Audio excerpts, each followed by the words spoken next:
నమస్తే friends, please subscribe my channel Swapna vlogs. ఇప్పుడు మనం ఇన్స్టెంట్ ఇడ్లీ, ఇన్స్టెంట్ పల్లె చట్నీ తయారు చేసుకుందామా. Ready to watch. Stove on చేసుకొని ఒక ప్యాన్ పెట్టుకొని ఒక గ్లాసు మినపప్పుని వేసుకొని 5 నిమిషాలు కరెక్ట్గా ఫ్రై చేసి పక్కన పెట్టుకోవాలి.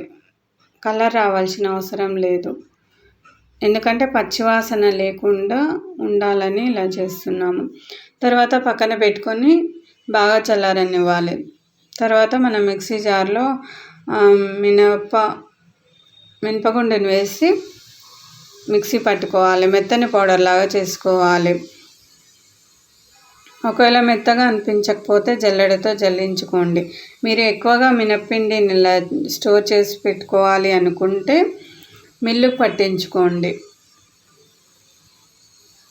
ఎండలో ఎండబెట్టి మిల్లుకు పట్టించుకోండి. మనం ఇడ్లీకి తయారు చేసుకుందామా. ఒక గ్లాసు మినప్పిండిని ఇలా ఒక గిన్నెలో వేసుకోవాలి. దానికి 2 గ్లాసుల నీళ్ళు కరెక్ట్గా సరిపోతాయి. నీటితో ఇలా ఉండలు లేకుండా చేతితో అయినా స్పూన్తో అయినా ఉండలు లేకుండా కలిపి పెట్టుకోండి. మీరు ఏ గిన్నెలో ఇడ్లీ రవ్వను కూడా కలిపి పెట్టుకుంటారో అదే గిన్నెలో ఒకటేసారి అదే గిన్నెలో మినప్పిండిని ఇలా కలిపి పెట్టుకోండి. ఉండలు లేకుండా కలిపి ఇలా మూత పెట్టి గంట సేపు నాననివ్వాలి. నానిన తర్వాత మరొక గిన్నెలో 2 గ్లాసుల ఇడ్లీ రవ్వను వేసుకొని నీటితో కడిగి నీళ్ళను వంచేసి నీళ్ళను ఇలా 2 సార్లు కడిగి నీళ్ళను వంచేసి మళ్ళీ మంచి నీళ్ళను పోసుకొని దాంట్లో ఉన్న నీళ్ళను ఇలా తీసేసి గట్టిగా పిండి ఇడ్లీ రవ్వను వేసుకోవాలి.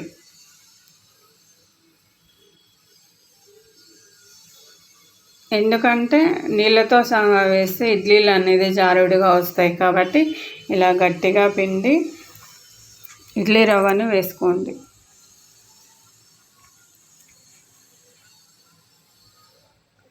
తర్వాత ఇడ్లీ రవ్వ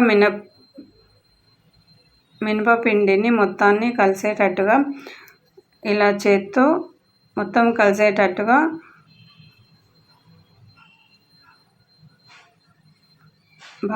బాగా కలుపుకోవాలి. ఎందుకంటే మన ఇడ్లీ చేసేటప్పుడు మెత్తని ఇడ్లీ రావాలంటే కలపడంలోనే ఉంటుంది. ఇలా మెత్తగా 2-3 సార్లు 4 సార్లు అయినా సరే బాగా ఇలా మంచిగా కలుపుకోవాలి. కలిపిన తర్వాత పిండి ఇలాగ రెడీ అవుతుంది. మూత పెట్టి నైట్ అంతా అలాగే వదిలేసేయాలి. మూత పెట్టి ఇలాగే నైట్ అంతా వదిలేస్తే బాగా పులుస్తుంది. మరుసటి రోజు పల్లి చట్నీని చేసుకుందామా.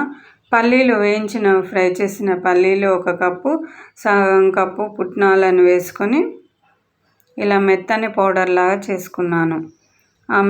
మీకు కావాల్సినంత పల్లీలు పుట్నాల పొడిని ఇలా పొడిలాగా చేసుకున్న పొడిని మిక్సీ జార్లో వేసుకొని మీకు ఎంత కావాలో అంత తీసుకొని మిక్సీ జార్లో వేసుకోవాలి. తర్వాత స్టవ్ ఆన్ చేసుకొని ఒక ప్యాన్ పెట్టుకొని 1 స్పూన్ నూనె వేసుకొని ఒక 4 పచ్చిమిర్చి, పచ్చి కొబ్బరి ముక్కలు ఒక 4-5 ఇలా ఫ్రై చేసుకొని స్టవ్ ఆఫ్ చేసుకొని మిక్సీ జార్లో వేసుకోవాలి. బాగా చల్లారిన తర్వాత మాత్రమే మిక్సీ జార్లో వేసుకోవాలి. తర్వాత ఒక 4 రెమ్మల చింతపండు కొద్దిగా నీళ్ళను పోసుకోవాలి. తర్వాత 1 స్పూన్ దొడ్డుప్పు కానీ సన్నుప్పు కానీ వేసుకొని మిక్సీ పట్టుకున్న తర్వాత ఇలాగ రెడీ అవుతుంది.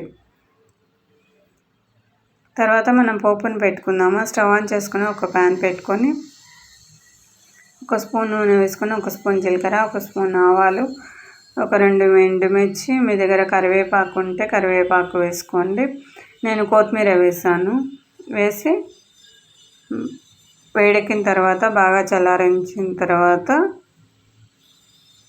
పోపుని ఇలా కలిపేసుకోవడమే. తర్వాత మనం ఇడ్లీలను రెడీ చేసుకుందాము. స్టవ్ మీద ఒక గిన్నెలో